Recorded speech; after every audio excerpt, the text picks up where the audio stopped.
Уважаемые коллеги, еще раз добрый день. Благодарим вас за то, что пришли. И сегодня перед вами выступит Дон Филд, человек, который в подразделении Microsoft Learning компании Microsoft отвечает за вопросы, связанные с сертификацией специалистов нашим технологиям. Прошу приветствовать Дон Филд. Передаю слово.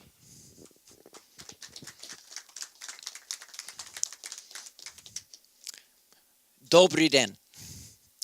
It's a pleasure to be with you here today to talk about the skills advantage that people can get with proper training and proper certifications. As my colleague Maxim just said, my name is Don Field.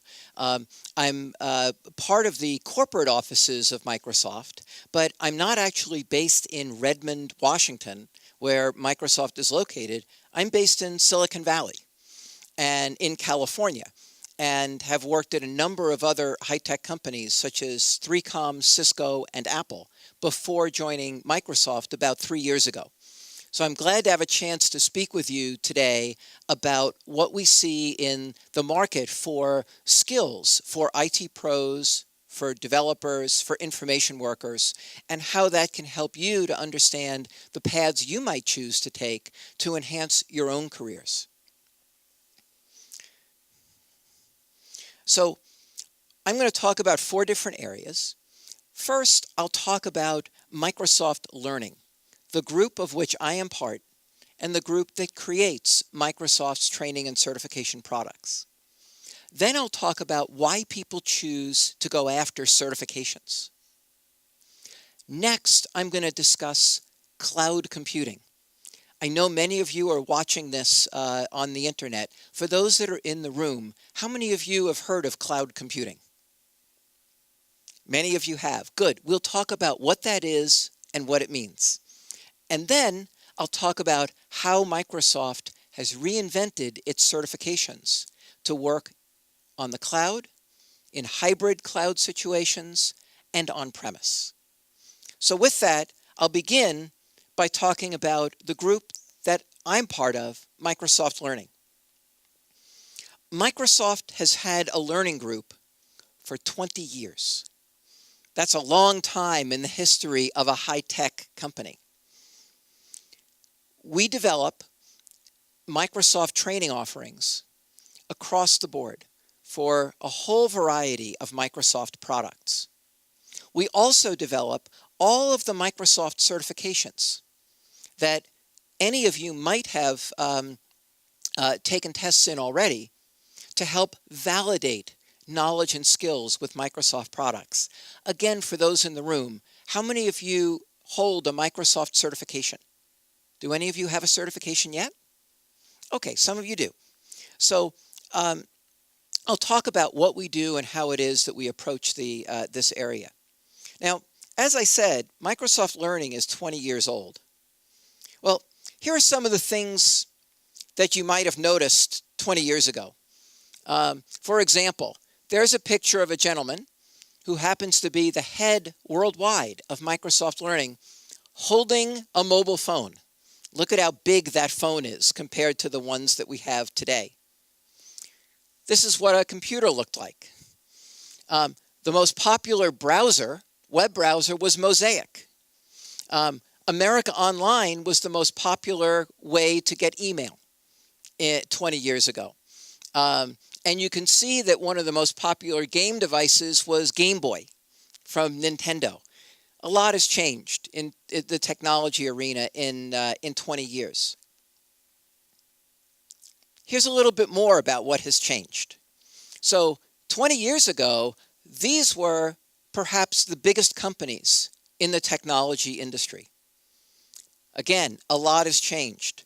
Novell, WordPerfect, DBase, Lotus, all very different than they were before.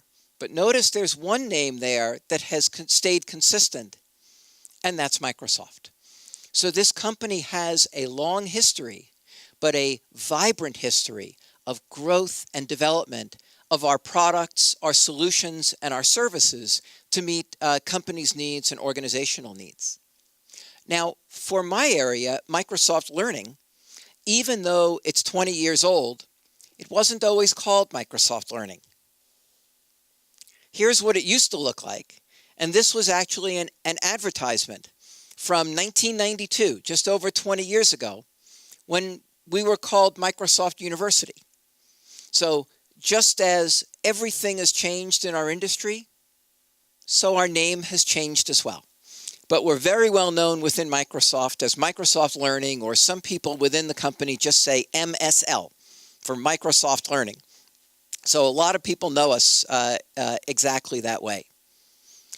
Here's another thing that hasn't changed in the industry, and that's Microsoft's vision of the world. We've certainly expanded upon this, but do you know who this gentleman is? You're all smiling, so you do. So that's Bill Gates, who was the co-founder of Microsoft and the CEO of Microsoft for many years. He said that our company's vision is a computer on every desk and in every home. That's a very powerful vision. Every. Every means no exceptions. Now, we're not there today. There still are people in the world who don't experience the power and the capability of what computing, technology, internet, smartphones can bring to our lives. The productivity enhancement, the entertainment enhancement, the connectivity and collaboration enhancement that we still believe needs to be in the hands of everyone. And we continue to work toward that same vision. Within Microsoft Learning, we've adapted that vision a bit. Our vision, consistent with Bill Gates' original vision, is a world where everyone has the skills to unleash the power of Microsoft technologies. Now, some of our technologies don't take a lot of training and learning. People can use an Xbox, for example, very easily, or Bing to do search very easily. But many of our products require the skills for people to develop the software and solutions, for people to plan, design, implement, operate complex systems that include Microsoft products and often include products from other companies as well. Because a typical data center or office installation in a business or a government office, whatever it might be, can be very complex. And to do it well really requires a high level of skill in our industry. So we look to make sure that people have the requisite skills to be successful in today's environment. Now, if you look across the things that we do in Microsoft Learning, they are quite varied. So we are in charge of all Microsoft certifications. So if someone chooses, if any of you choose, to take an exam to become Microsoft certified, you'll be taking an exam created through the work of Microsoft Learning. And if you earn that certification, that certificate that you can put on your wall, it came from the Microsoft Learning part of Microsoft. We also, as I said, develop training because we know that validating skills isn't the whole answer. Many people need to acquire those skills, so we do that as well. We have special programs for places such as the Open University at Skolkovo and others. Special programs that provide tailored solutions designed for the academic environment, because we know how important it is for people to acquire the skills in technology who might be thinking about a career in that arena or might be using technology on the job, and who doesn't use things like Microsoft Office, for example. We know that the earlier people learn those skills, the more comfortable you are with them, the more comfortable you are to then learn the next set of skills as technology inevitably changes. And so that's a key element for us. Now, when I say channel, what I mean by that is that we run a number of different ways that people can get access to our training and our certifications that I'll show you in a moment. So we think of those as channels or ways to get what we create and make that available to a broad set of individuals and organizations that are interested in using our products. And then we build a number of platforms that are designed to provide services. So as one example, and there are many, but as one example, if you get certified with Microsoft, you have a web portal that you can go to where you can download and print your transcript, where you can access your certificate, and where you can show your transcript to an employer if you want to be able to prove to that employer that you in fact have Microsoft certifications. That's one example of a platform that we create to make it easier for you to get all the benefits of Microsoft training and Microsoft certification. Now, we build our training and certification for a variety of different audiences. Those audiences include IT professionals, people that manage IT infrastructure. It includes developers, the individuals who are software developers or creating the great software and applications or apps that individuals use to improve their productivity or enjoyment in the use of technology. We also focus on information workers. And by that we mean typical office workers that might use products such as Microsoft Office to do their daily work of communication and presentation and analysis. So we build training and certifications for all of those audiences. There are a couple of other ways to look at who we build for. So one of those is by the occupation. What does this person do? One audience that matters to us is our partners. So I can tell you we have many thousands and thousands of companies around the world that sell and support Microsoft products. We refer to them as Microsoft partners. So these are organizations that work with us to make sure that our customers can get maximal advantage out of their use of Microsoft products. We train and certify the employees of our partner organizations so that we know that they have the right skills to, in turn, support our customers. We, of course, offer training and certifications that many of our customers choose to take part of because they also want to have the skills to manage their environments very, very effectively. Students.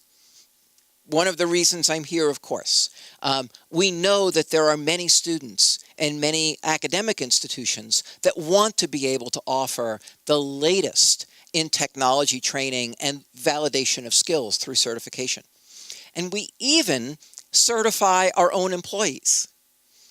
I happen to be certified in PowerPoint, for example. The gentleman in front is laughing, but it's true, I am. But we even certify our own employees to make sure that we have the skills that we need. Let me say, you're probably laughing because you're thinking, gee, if you're certified in PowerPoint, why did you use those graphics? There were probably better ones. I know, I'm joking with you. Okay, we also look at people in different career stages. So we have training and certifications designed for what we call new entrants, people who are brand new to technology, for job changers, for people who are professionals in the business that are looking to expand their skills or gain skills in a new area of technology that perhaps they didn't acquire earlier, and people at the absolute expert and master level. So we work across those different levels. We also offer a number of different options. So for training, people can go to a Microsoft partner. We have special types of partners that we call learning partners, whose job is to deliver a great training experience. We have books through the label Microsoft Press for those that prefer a self-study option. We have the Microsoft IT Academy, and Skolkovo is a member of the Microsoft IT Academy that provides special services to academic institutions. We also offer something called Microsoft Virtual Academy. It's microsoftvirtualacademy.com.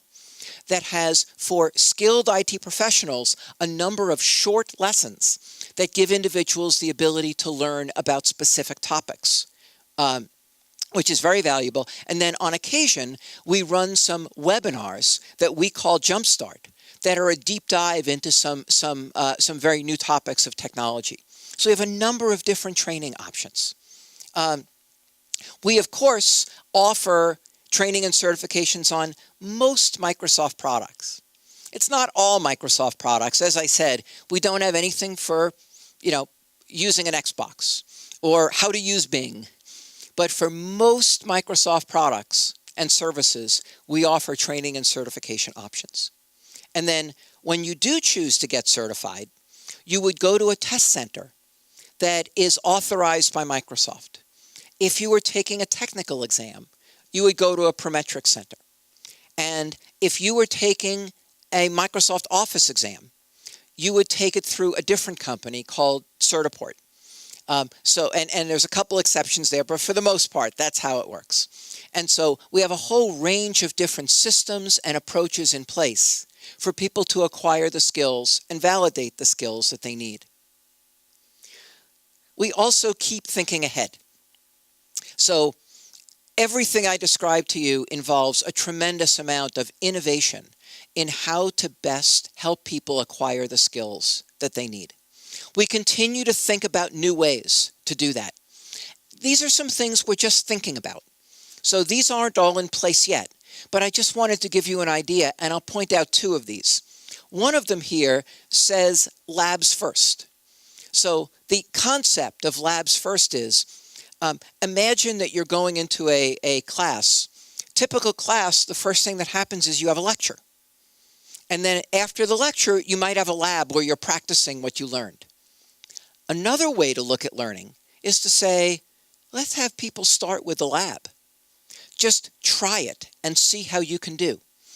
I'll say that it used to be that the main way that software was distributed was on floppy disks. You might not even have seen one of those, or on CD-ROM drives. And in those days, most people, when they would buy a package of software, would take it to their home or take it to their office, wherever their computer was, and they wouldn't read the manual. They would stick the disk into their computer, they would get as far as they could, and then they would go back to the manual when they got stuck on something and couldn't go any further.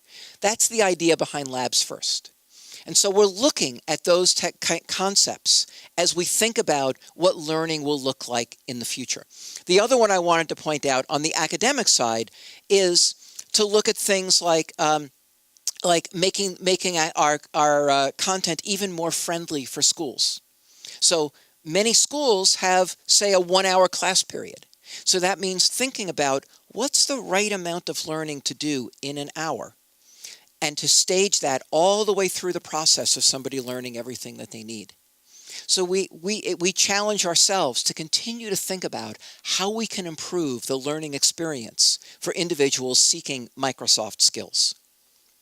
So that's a little bit about Microsoft Learning. Let me next talk about certification and why people certify. Well, I mentioned to you before that I worked at various other companies. I ran the certification program at Cisco. I ran the training and certification area at 3Com before coming to Microsoft. And I can say that the same characteristics, the same feedback comes to us from everybody.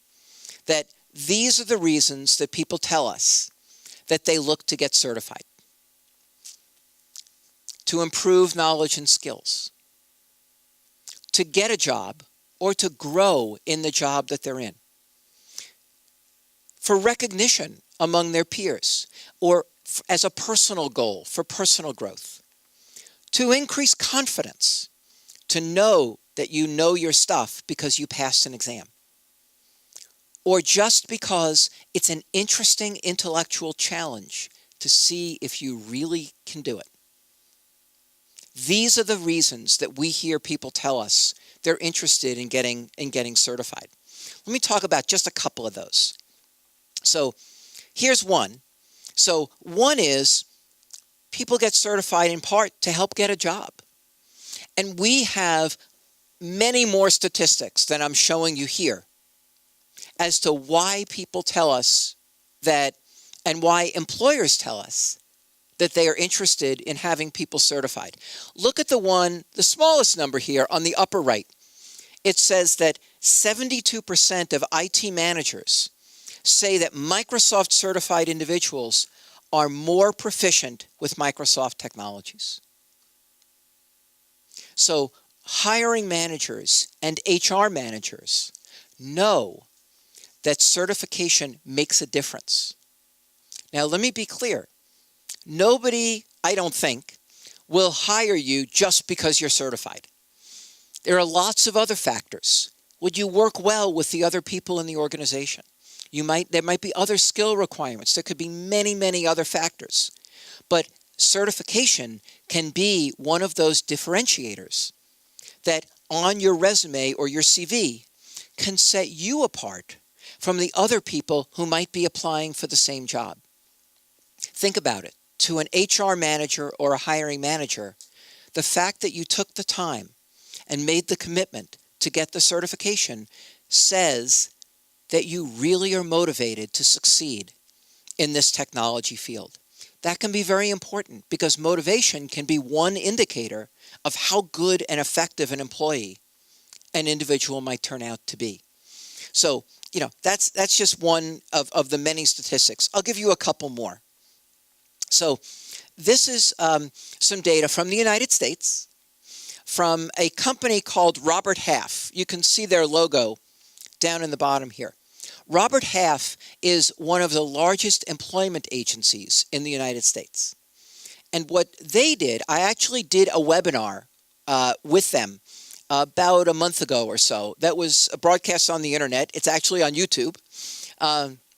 And what these are their statistics where they said IT professionals who have these, or developers who have these specialized skills, they saw, for example, SharePoint skills compared to other IT professionals with the same level of experience, they earned 12% more just because they knew SharePoint.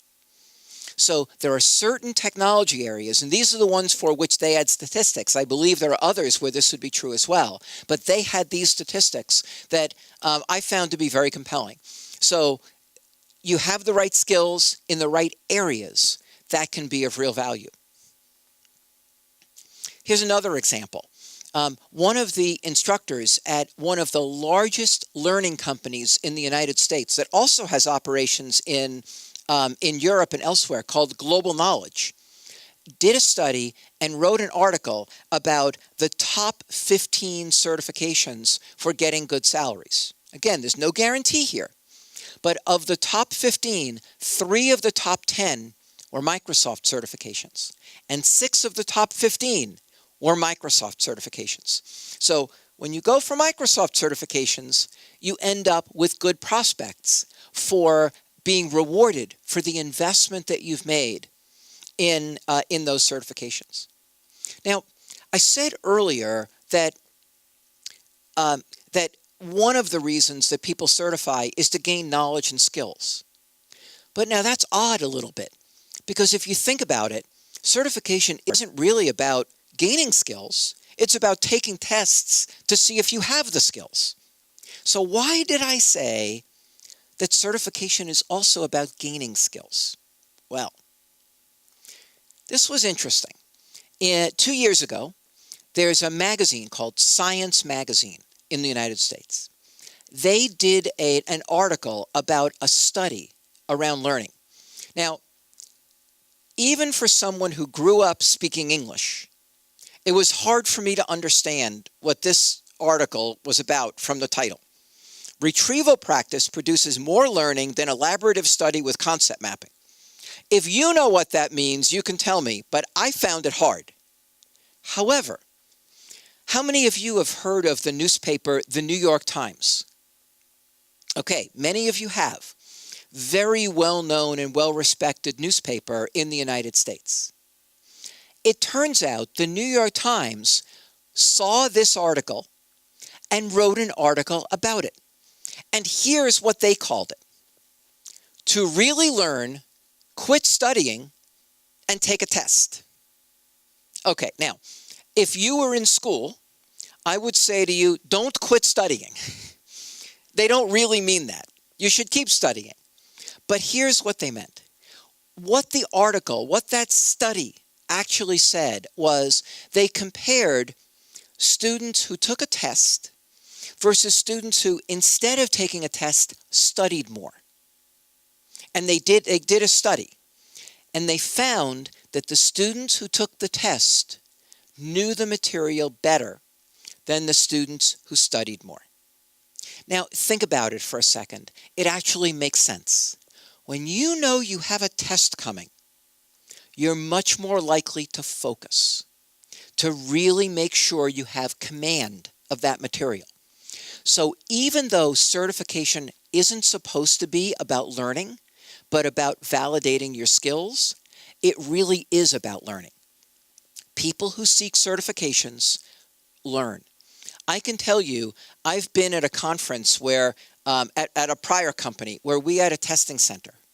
At that conference, 6:30 in the morning, there were people coming to take a test. And there was a staircase, big staircase in this hotel. And there were students sitting all across the staircase, attendees at this conference, with their books open, preparing for their tests. Because you know, if you've got a test coming, you're going to focus. So it turns out certification really is about learning. Now, certification is only as good as the exams. The exams have to be good exams for certification to really matter. Because if the exams are, say, too easy, who's going to care if you have that certification, right? So they have to be good exams. Well, we came up with a methodology to make sure that we create good exams. And we call that methodology the 4 Ds. And the reason is that each word in English, it starts with the letter D. So the first D is design. We have to design our exams to cover the right range of material. So think about it for a second. Let's say there were an exam that on some Microsoft topic, I mentioned SharePoint earlier, developing solutions in SharePoint. And let's say all the exam covered were the things that everybody commonly does in SharePoint. Well, everybody's going to pass that test because anybody who's developed in SharePoint is going to know those things. But if you're the employer for somebody who is a SharePoint developer, you don't want them to only know the common things. You want them to know the unusual things that can really make sure that there's no outage, that the program, the software works perfectly, and that the users of that software are very happy and very productive. So it's important to design a certification exam to be comprehensive, to capture all the things that somebody really needs to know to be very productive and effective. The second area is development, how you develop the exam. I'm going to just put this one aside for a second because I'm going to show you an example on the next slide of some of the ways that we've changed how we develop our exams. So I'm going to do that one in a moment. The third one is how we deliver our exams. So for us and for others who offer certifications, it's very important that we deliver our exams in a secure environment. We don't want somebody to take one of our exam questions and post it on the internet, for example, because that might make it too easy for somebody else to pass the exam without really knowing the right skills. Because with certifications, all we want to do in that exam is identify the people who have the knowledge and skills and give them, and they pass, and identify the people that don't yet have the knowledge and skills, and they should fail so that they take the exam again when they're ready to pass. Because then the certification has real value to employers. That's extremely important. And so we work closely with the companies that I talked about earlier, Prometric and Certiport, to make sure that we have a secure environment for our exams. And then lastly, we defend our exams. And what I mean by defend is every once in a while, there is someone who we find has stolen one of our exam questions. And we will take legal action to make sure that those individuals become compliant. So we will do those things. The truth is that by doing the first three, design, develop, and deliver very well, we usually don't have as many problems on number 4. But when we need to, we will take the appropriate action to protect our exams. Because after all, once someone has earned one of our certifications, they rely on us to protect those certifications so that their certification that they worked hard to earn has real value in the marketplace. I said I'd show you an example of how we develop. So here's a sample exam question. You don't need to write it down. It's not a real one. But our exam questions look just like this, or some of them. So this example is from SQL. SQL is our database development platform, our database platform. So in this exam question, you are asked to actually write SQL statements. It's not multiple choice. You actually have to know how to write a SQL statement. When you do, the text that you write goes into that area. Now, I want to point out a couple of other things to you, and those are down here. This item says keywords. If you press this button, you get a long list of keywords. This one here says check syntax. So once you've written your SQL statements, you can check the syntax.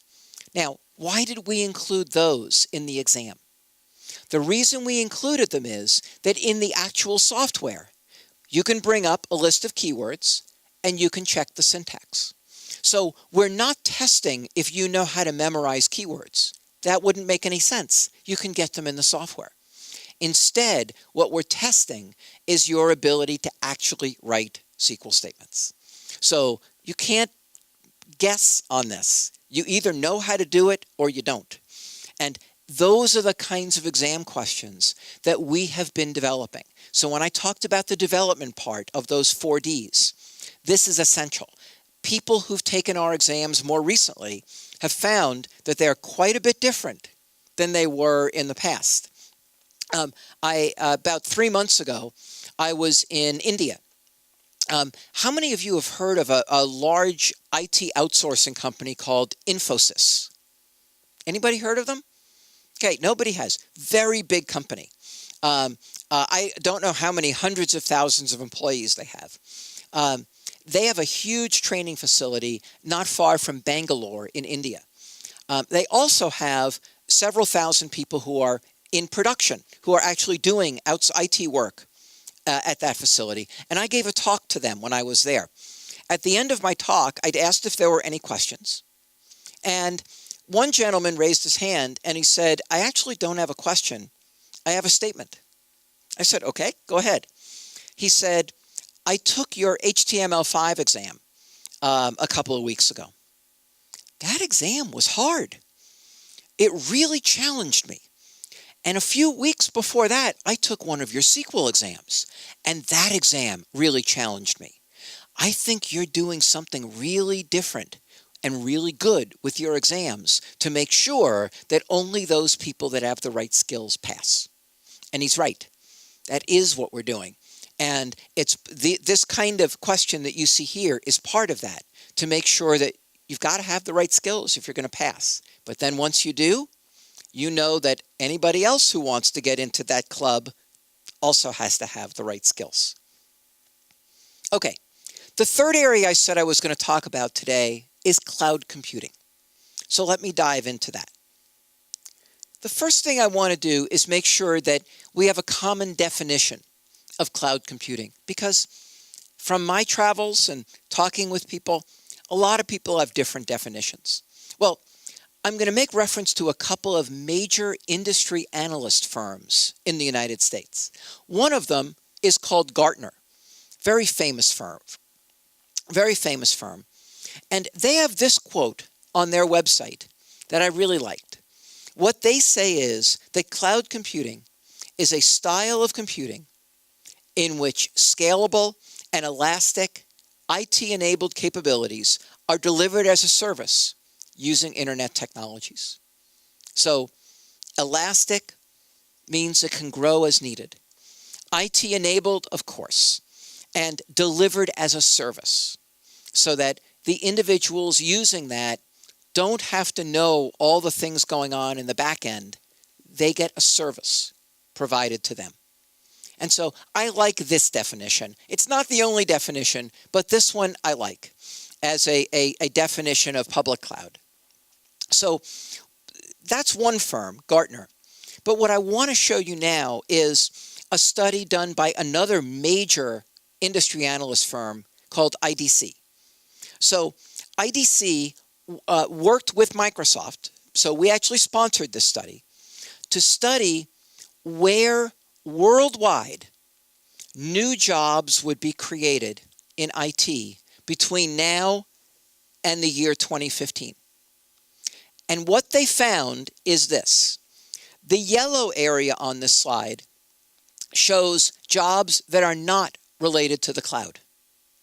The blue area shows jobs that are related to the cloud. So what you can see is all of the growth in jobs in IT is projected to be in the cloud. Now, they didn't study further out, but you can certainly imagine that the growth will be in the cloud. It's so important to recognize that for so many organizations, the opportunity to use services rather than build your own redundant functions within your organization is extremely cost effective for organizations. It allows them, in many cases, to not have to worry about things that are not core to their business or their mission, and let them focus on the things that really are core to their mission. And if you look at the quote on the right that comes directly from the study, what it says is that nearly every organization is looking for cloud capabilities, but they can't find the people to run them. And look at this last sentence right here. Simply put, the workforce isn't ready for the cloud. So this study went on to ask, what's needed? What's missing? And the people in that study said there are three things that are missing: training, experience, and certification. At Microsoft Learning, we cover 2 out of 3, training and certification. But these are the areas that they concluded were the areas that were most missing. So to fill the jobs that are coming, organizations are looking for people better trained and better certified, and where they can find it, more experienced. Now think about the experience part for a second. The cloud is so new that someone who has a very little bit of experience, that goes a long way, because so many people have no experience with the cloud. So even a little bit of experience in this environment can be very powerful. So we've recognized the importance of building skills for people in the cloud. So we've taken a close look at what that looks like. And what we've recognized is that there are 3 steps to building skills in the cloud. The first step, and perhaps in one way the most important, is cloud skills, at least with Microsoft, but we believe this is true for others as well, build on top of the traditional on-premise skills that most people have acquired. So if you have skills, for example, with Microsoft Exchange, there's a very good chance that many of those skills will be useful in Exchange Online, the cloud-enabled version of Exchange. The same for SharePoint. The same for a variety of different Microsoft technologies. The on-premise skills that you could acquire today through Microsoft training and certification will serve you very well in the cloud. And as I said, I believe that would be true in other areas beyond Microsoft as well. The second thing is operating the hybrid environment. Think about it for a moment. A startup, a brand new company, might never bring on its own IT people and just use the cloud services. Possibly. But any organization of any size is not moving 100% of their work to the cloud right away. They might start with a couple of functions. They might move customer relationship management or CRM to the cloud. They might move HR functions to the cloud. They might move finance functions to the cloud.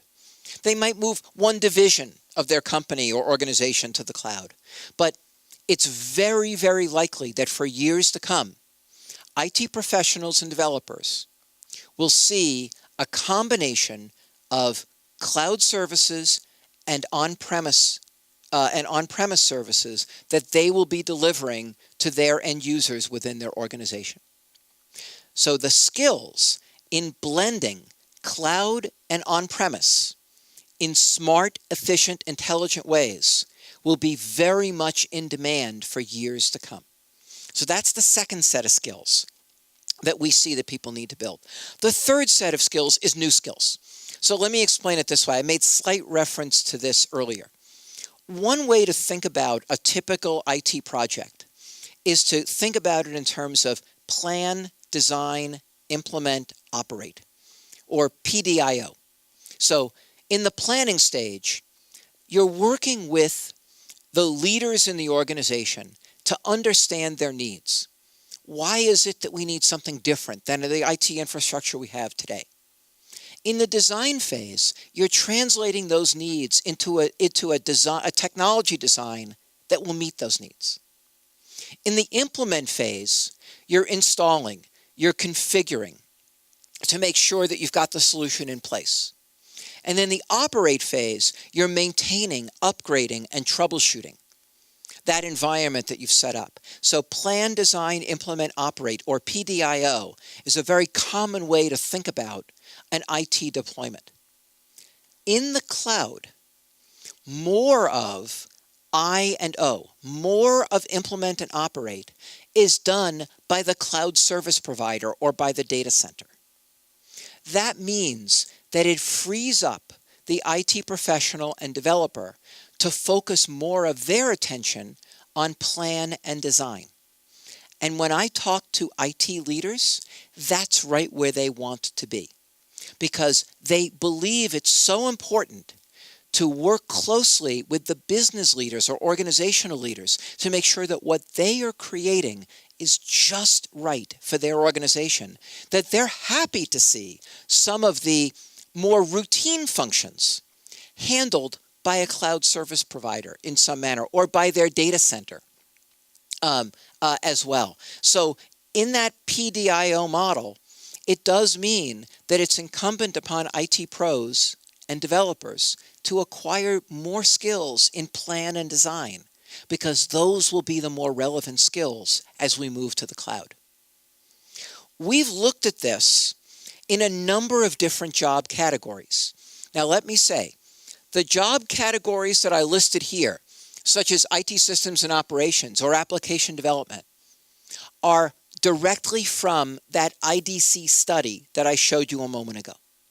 So these are all areas that IDC has said are growth areas as we move into the cloud.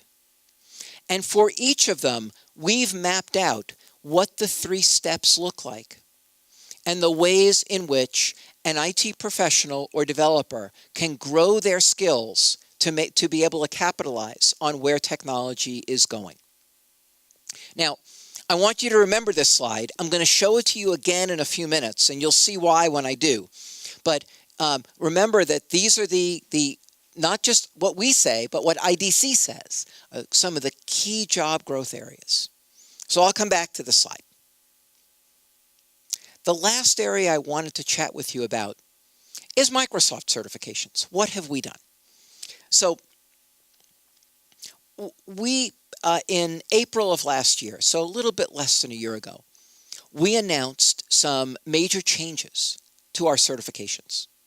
We did the changes because we wanted to make sure that our certifications were ideal for on-premise, for the cloud, and for those hybrid cloud situations where organizations have a combination of cloud and on-premise services and solutions.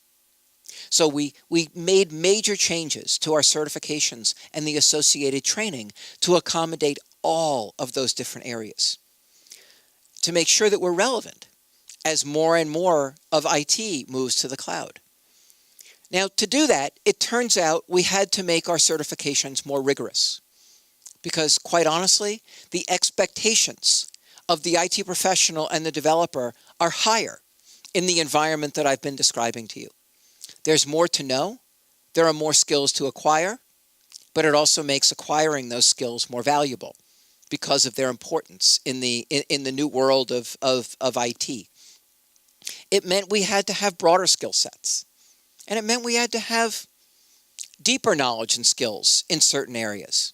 But those are the kinds of changes that were important for us to make. So let me just walk through with you the different kinds of certifications that we offer.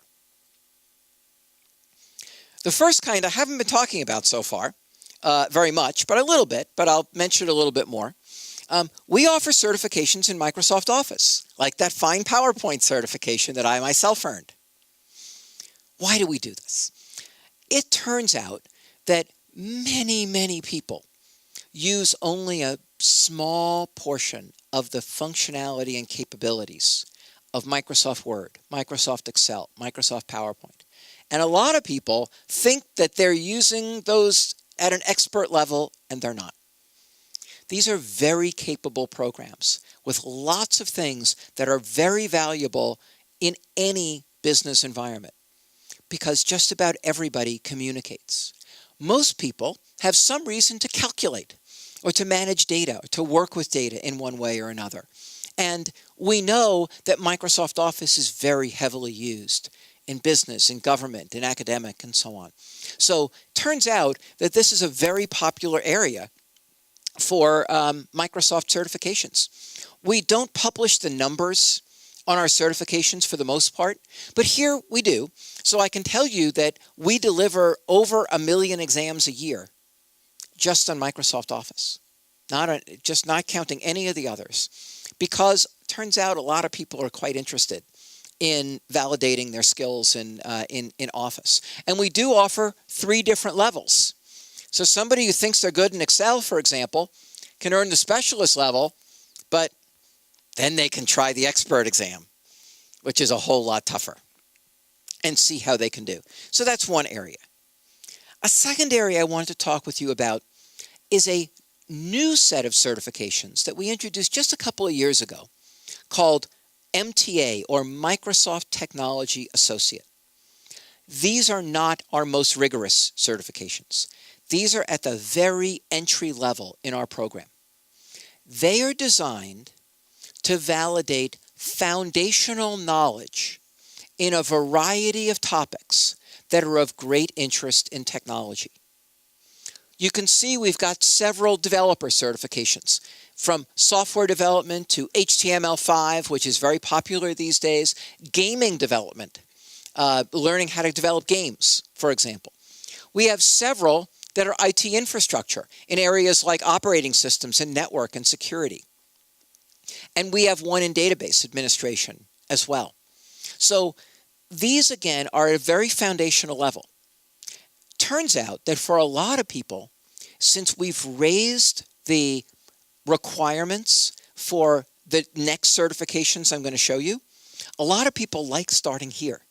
Because if you can pass one or another of these, you know you're ready to start your studies at the next level in our program. So we've seen these be used that way. Interestingly, it turns out that there have been some other uses for the MTA certifications as well. For example, someone who might be selling technical products. They're not an IT person. They don't plan to be the one running an IT operation or developing software. They're selling products, but they actually don't understand the products they're selling. This gives people the opportunity to try different ways to understand the technologies so that they can be more effective in the job they do. So whereas for many people, MTA might be where they would start, for some people, this might be all they'd be looking for, because it just gives them a foundational understanding of the technologies that they and their customers are dealing with on a daily basis. So we're very pleased to be able to offer the MTA certifications. I would mention the exams are available, of course, in English, also in Russian. How convenient. This is our full stack of technical certifications, reinvented, as I said, for the cloud, on-premise, and hybrid cloud a year ago. So you can see the Microsoft Technology Associate at the bottom, and then we offer Associate, Expert, and Master certifications from bottom to top.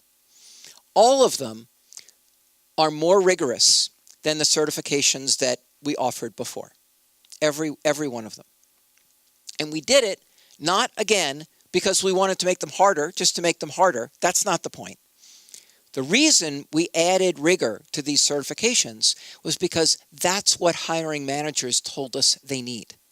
They need people with this level of skill to manage cloud, hybrid, and on-premise solutions that they know is what their environment will look like for years to come.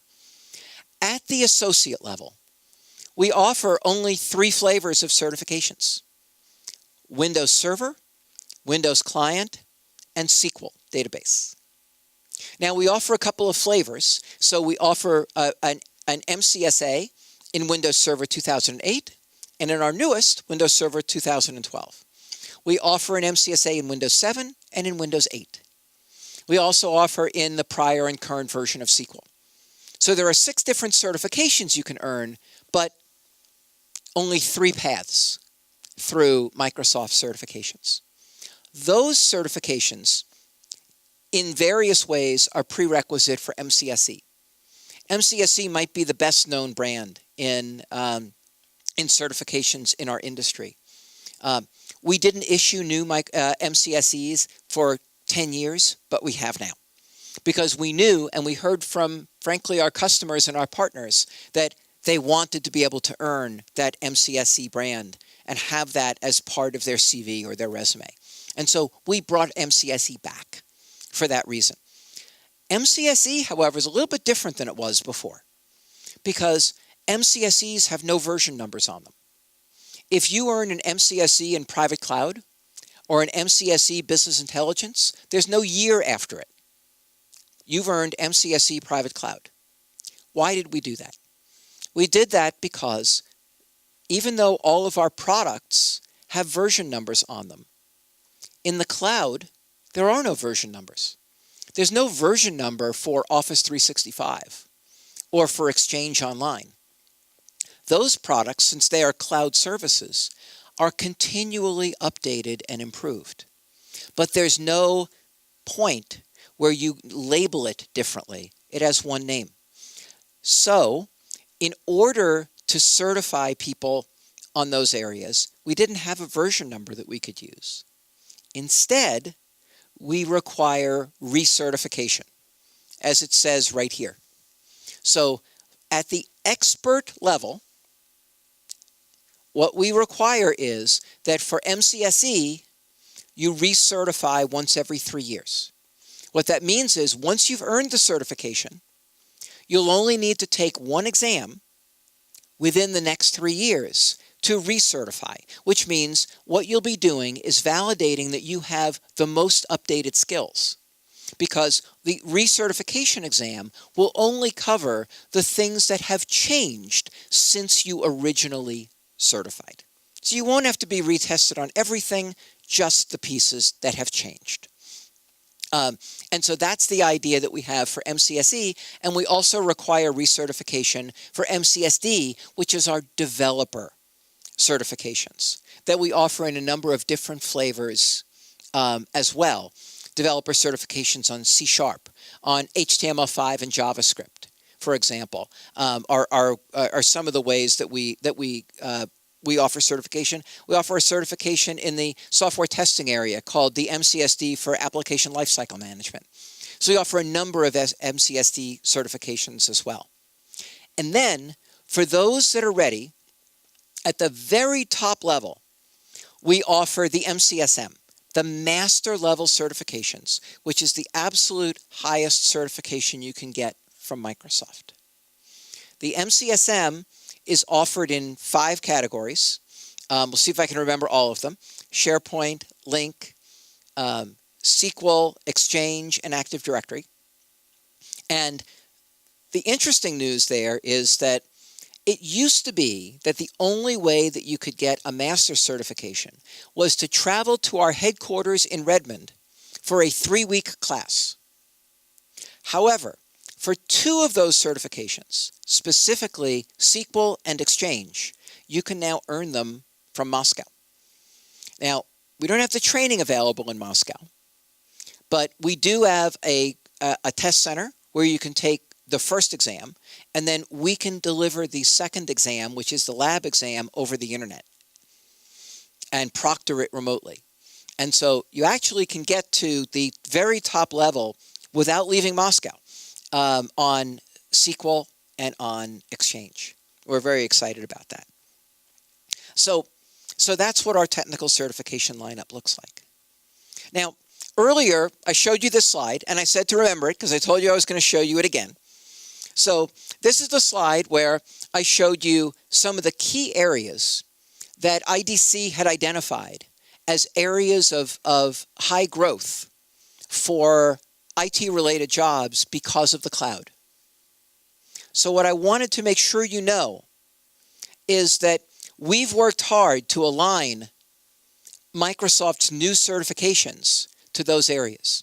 Now, we had these certifications laid out before the IDC study came out, but we knew what the key categories would turn out to be. We were right, and it turns out that our certification, this is just examples because all of our certifications line up.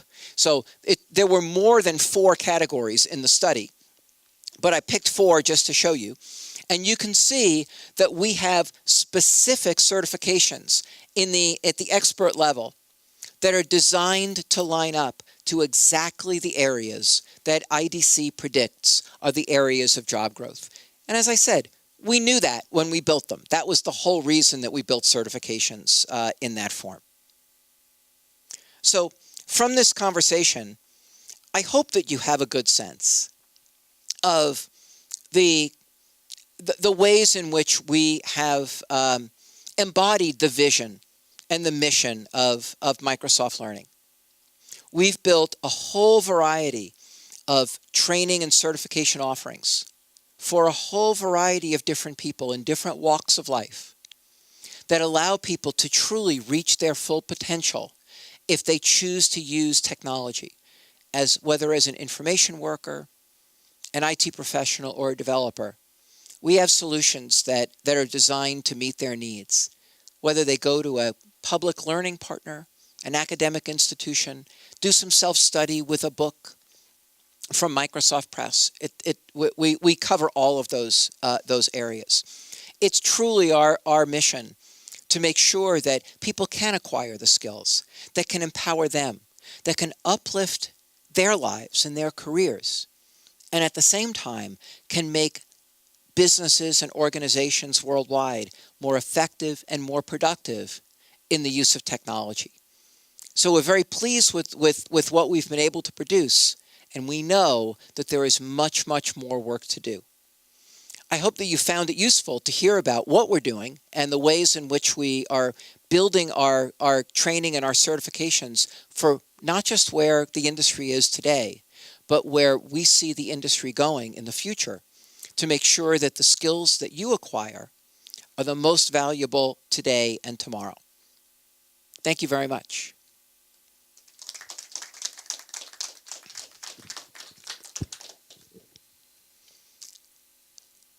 I'd like to open it up and take any questions that any of you might have.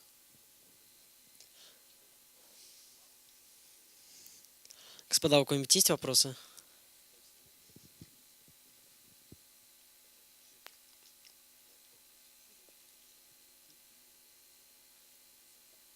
Okay. Any questions? Okay, good. I'd like to close then by showing you a video. So I don't want to say much about the video that I'm going to show you, but a little bit.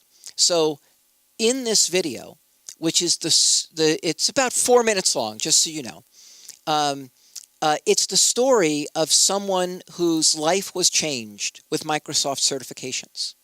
Now, as you see the video, and it's sometimes the language might not be easy to hear, but you'll see the English, sorry, not the Russian, but you'll see the English along the bottom as subtitles. In this video, the person who's speaking makes reference to thanking Microsoft employees. After the video, I will explain why he said that. Let me go ahead and play the video for you.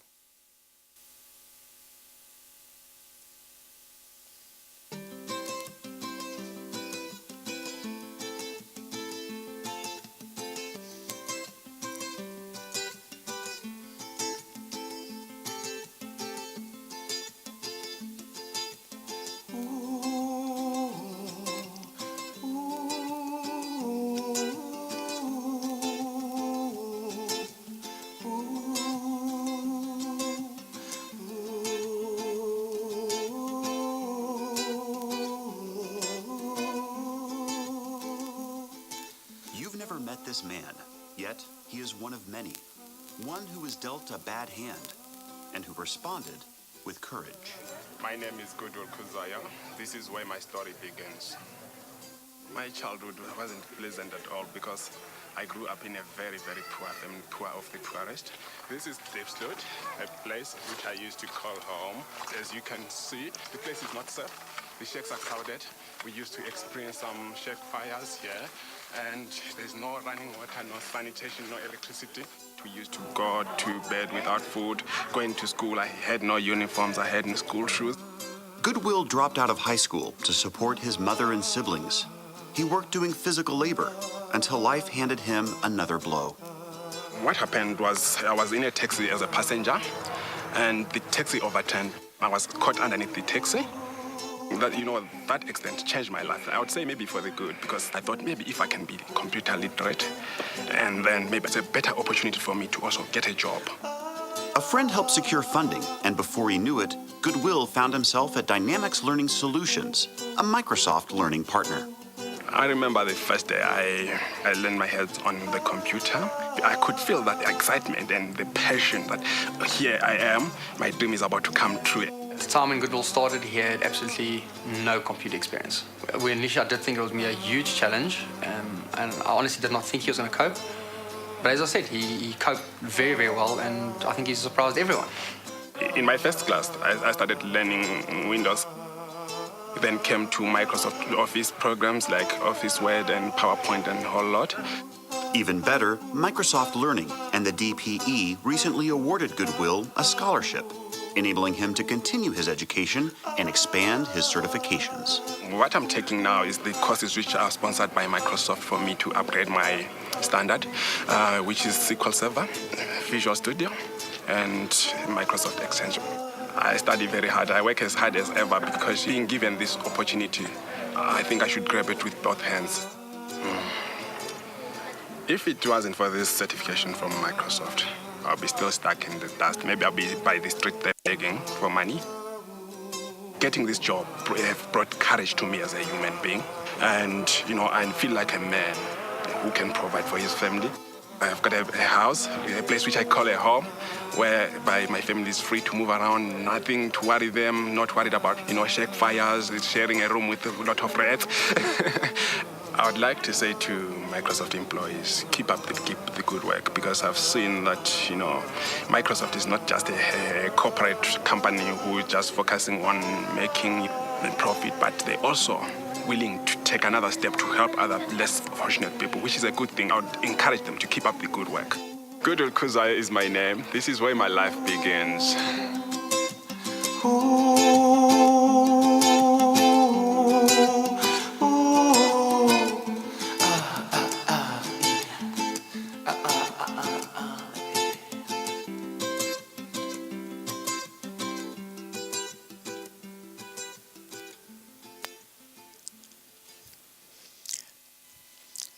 So you heard that Goodwill thanked Microsoft employees. So let me explain that just for a moment. This video that you just saw was shown at our company meeting back in September. That means it was shown to every one of Microsoft's 90,000 employees worldwide. In addition, and it was shown by our Chief Operating Officer, Kevin Turner. In addition, Kevin invited Goodwill to fly from South Africa to Seattle so that he could personally come on stage and talk about his experience with Microsoft certifications after the video was shown. So that's the reason that it mentioned Microsoft employees. It was a very powerful moment to have someone who had been so uplifted in front of us talking about what it was that he had done. And it was also powerful testament to the way that learning and certification can truly change people's lives. So we were very excited to have that opportunity to work with Goodwill and to be able to share his story so broadly. So I did want to just close with that, and finally to say, spasibo.